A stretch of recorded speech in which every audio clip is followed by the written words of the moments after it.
definitely check out over on Midnight's Edge After Dark, or maybe it was Mead Radio. I'm not sure which.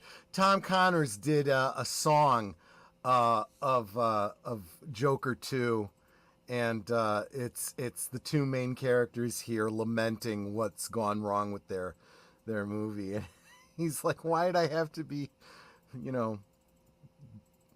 done in prison the way I was," or whatever. I'm trying to clean it up a little bit, but I can't. Well, you guys know what I mean. We have to be careful because the tubes, even though this is not a children's stream, but let me scroll. Clearly down.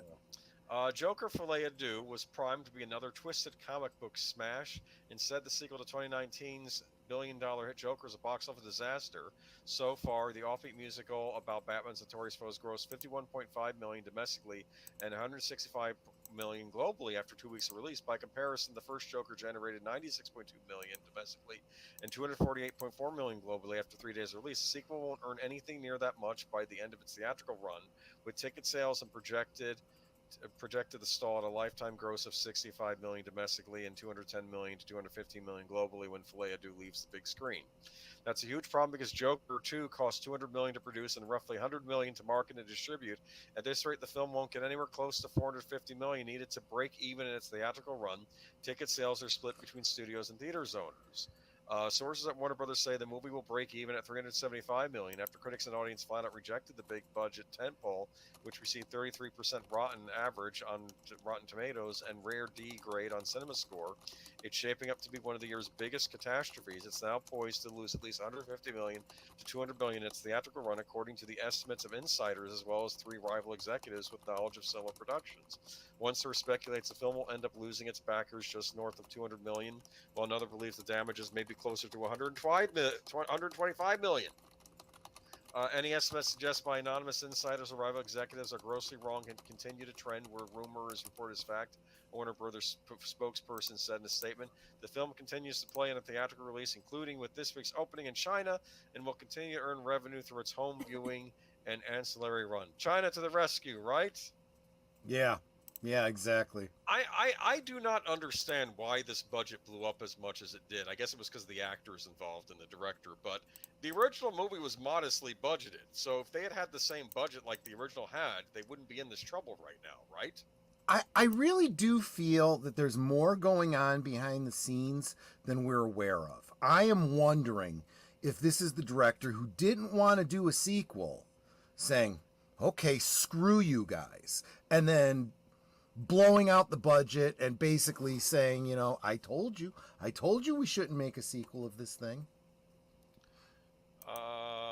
Warner Brothers does have the potential to recoup at least a bit of its investment when Folie Deux lands on home entertainment platforms on August 29th, yet its paltry grosses represent a shocking collapse from Joker, which became an unlikely and undisputed box office champion with $335 million in North America and $1.78 billion worldwide. It stood at the time as the highest grossing R-rated movie in history. Marvel Disney sequel Deadpool and Wolverine supplanted that record in the US with $635 million and worldwide $1.32 billion over the summer, though Joker remains the biggest R-rated international release with $743 million. But yeah, I don't get it. While the original was a dark and grisly drama that borrowed from Martin Scorsese's filmography of Taxi Driver and Cayman Comedy, the next chapter plays as a fantasy musical and includes covers of That's Life, Get Happy, and For Once in My Life as Arthur Fleck awaits trial for murder. Did you have an interest in seeing this at all? Zero interest. I didn't even see the first one. Oh, look at this. Superheroes used to be able to guarantee some level of opening weekend grosses, but there's no floor anymore, says one rival studio executive. There's no superhero here. Well, this is not a superhero. Here. That's what I don't understand. You made a superhero movie with no superheroes. You have this weird version of the Joker, and then you... No, if he had said comic book movies, I would have been fine with it. But to say superheroes, this is not a superhero movie. Because the people who work at the studios don't understand the difference between the heroes and the villains. Right, that's absolutely true. We talked about that. We talked about that 2 weeks ago when we were talking about the Thunderbolts, and I said every single one of these bastards are anti-heroes at best, but most of them were villains in the other movies. Yeah. They did a movie about villains. They got to stop doing these. Yeah. They keep thinking there's a market for them. I think Thunderbolts is going to tank. What do you I think? hope so. I hope so. I've already heard. But again, they're also introducing all of the all new, all different Marvel stuff by putting in, you know, Cho or whatever it is to be the next Hulk and all this. These were comics that nobody bought.